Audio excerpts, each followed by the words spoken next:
La paracha d'aujourd'hui, c'est la paracha Béar, qui veut dire sur la montagne. Vaïdaber Hachem el Moshe Béar Sinaï les morts. L'Éternel parla à Moshe sur la montagne du Sinaï. Daber Bnei Israël, parle aux enfants d'Israël. Dans cette paracha, l'Éternel montre à Israël comment il doit se comporter avec son prochain en ayant l'Éternel au milieu de lui. En reproduction de ce que l'Éternel a fait au peuple, en le sortant d'Égypte, il va donner la possibilité à chacun de pouvoir retrouver la liberté.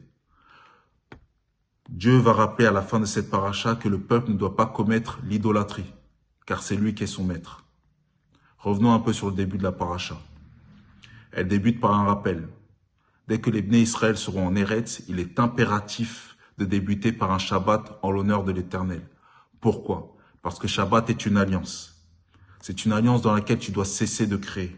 C'est une alliance dans laquelle tu dois te réjouir avec l'Éternel et avec ton prochain. Ça nous renvoie à quoi? À la création. Qu'est-ce que Dieu veut nous dire? En fait, il veut nous dire qu'avec Israël, il va décider de recréer cette relation, cette proximité qu'il avait avec l'homme, afin que nous, les nations, nous puissions comprendre comment nous devons fonctionner avec lui. Pourquoi? Parce que Dieu a créé l'homme le 6e jour, et il est dit que le 7e jour, il fit Shabbat. Dans cette paracha, Hachem demande qu'il y ait la Shemitah, donc un Shabbat sur une année, la 7e. Et sur cette 7e année, il demande que la terre se repose. C'est un temps où la terre doit se régénérer pour que dans le futur, elle puisse porter des fruits. Il va demander à Israël de respecter ce temps. Et il promet à Israël une bénédiction. Donc si tu fais la Shemitah, l'Éternel te promet une bénédiction sur 3 ans. Au verset 5, Dieu dit de ne pas vendanger les raisins de la vigne non taillée. Mais ici, le mot hébreu qui a été traduit par non taillé, c'est Nazir, qui veut dire consacré, voué, prince. Donc en réalité, qu'est-ce que Dieu dit? Il dit de ne pas vendanger les raisins de la vigne consacrée. Donc si on reprend le contexte de la Torah, on sait que Israël est souvent symbolisé par la vigne. D'ailleurs, Yeshua, il va souvent utiliser cette image pour dire que la vigne est une possession du Père. Et c'est pour rappeler qu'Israël est consacré à l'Éternel et ne devra pas être vendangé pour qu'il tire profit de lui-même. Pourquoi? Parce qu'il doit commencer à vivre le Shabbat. Et le Shabbat, c'est une alliance. En fait, en rentrant en Eretz Israël, donc sur la terre, il devra faire une alliance avec Hachem pendant une année avant de pouvoir commencer à être ensemencé sur la terre et à ensemencer la terre et pouvoir porter du fruit. Pour pouvoir faire cela, on n'a pas d'autre choix. Et Israël n'a d'autre choix que de faire confiance à Hachem. Donc si tu fais confiance et que dans ton cœur, tu souhaites faire Shabbat, respecter les ordonnances d'Hachem, alors l'Éternel dit qu'il te donnera une triple récolte. Ici, ce qui va être important et ce qui va être très intéressant, c'est que après 7 Shabbats annuels de Shemitah, donc qui dure un an, Dieu va demander que l'on proclame le Yovel. Et pas à n'importe quel moment, il va le demander qu'il soit proclamé à Yom Kippour. Tout d'abord, pourquoi le Yovel? Moi, c'est une bonne question que je me suis posée, c'est une question que je vous pose également.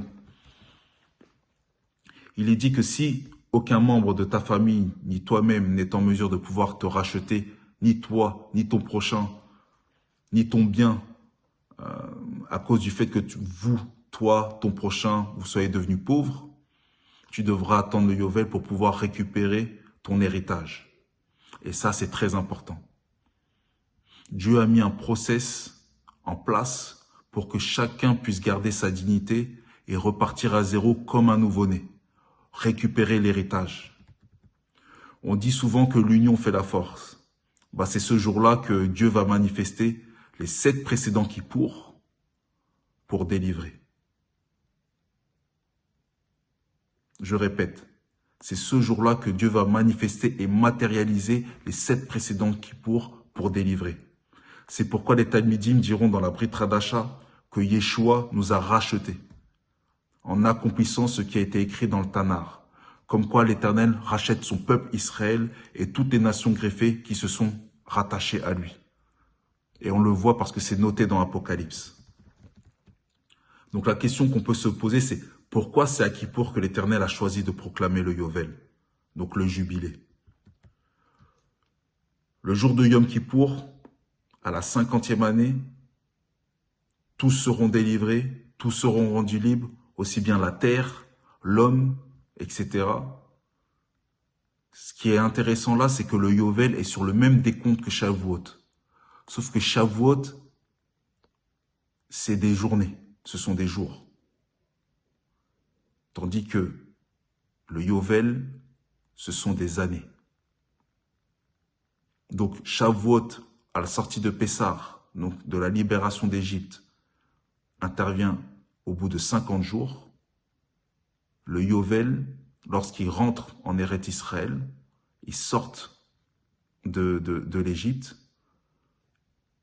ils obtiennent la libération totale au bout de 50 années. Sachant que nous sommes à quelques jours de Shavuot, je pense qu'une belle étude peut être faite et une belle réflexion est à se poser sur le sujet. En clair, c'est le jour de Yom Kippour, au moment où l'Éternel demande d'humilier son âme, ton âme, mon âme, notre âme, au moment où la communauté s'humilie devant l'Éternel, c'est à ce moment-là que la délivrance est proclamée. Ici, nous avons Shabbat avec l'Alliance, nous avons le décompte avec l'effusion de la loi au 50e jour, comme à Shavuot, la libération, la joie. Il y a la terroir parce que Hachem demande de faire retentir le chauffard. À quel moment? À Yom Kippour. Et à Yom Kippour, qu'est-ce qui se passait? Le sang devait couler. Et il y a l'humiliation pour obtenir le pardon personnel, mais surtout, il y a l'humiliation de la communauté. Afin de pouvoir obtenir le pardon de manière communautaire. Mais bien plus encore. Parce que ça vient en second lieu. La priorité à Yom Kippour, c'est de retrouver cette relation. Parce que c'est le moment où le Kohen Agadol reproduit comme au Bner Sinaï, donc sur la montagne du Sinaï, un moment de proximité et de relation avec Hachem. Puisque le Kohen Agadol, donc le grand prêtre, vient avec la Kétoret, donc avec l'encens, qui produit de la fumée, et qui passe au-dessus de l'Arche de l'Alliance, qui lui-même, l'Arche de l'Alliance, contient les 10 paroles, les 10 Dvarim. Et c'est comme au Sinaï, c'est une vraie reproduction. Nous avons un nuage de fumée dans lequel, au Sinaï, qu'est-ce qui se passait? La montagne était embrasée, le sommet était embrasé, et il y avait le feu, il y avait la fumée. Et c'est sur le Sinaï que l'Éternel a donné à Moshe les 10 Dvarim. Il a manifesté son alliance au travers des tables de la loi. La différence, c'est qu'ici, le nuage de l'homme et celui de Dieu se confondent au-dessus du Kaporet où le sang devait être versé. Avec la Shemitah, un parcours se dessine.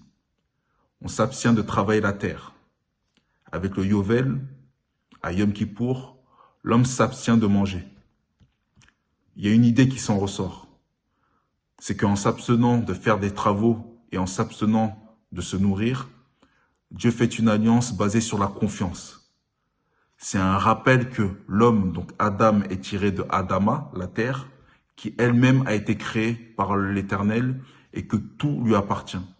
C'est pourquoi il est dit dans Vaïkra 25 au verset 23, « Les terres ne se vendront pas à perpétuité, car le pays est à moi, car vous êtes chez moi comme étrangers et comme habitants. » Au final, dans cette paracha, qu'est-ce que l'on voit? Moi, je vois un parallèle avec ce qu'a accompli Yeshua au niveau du rachat. Et c'est ce que les Talmidim disent dans la Brit Hadasha. On voit comment Dieu libère la terre, libère l'homme pour pouvoir consacrer notre relation avec lui. Shabbat Shalom.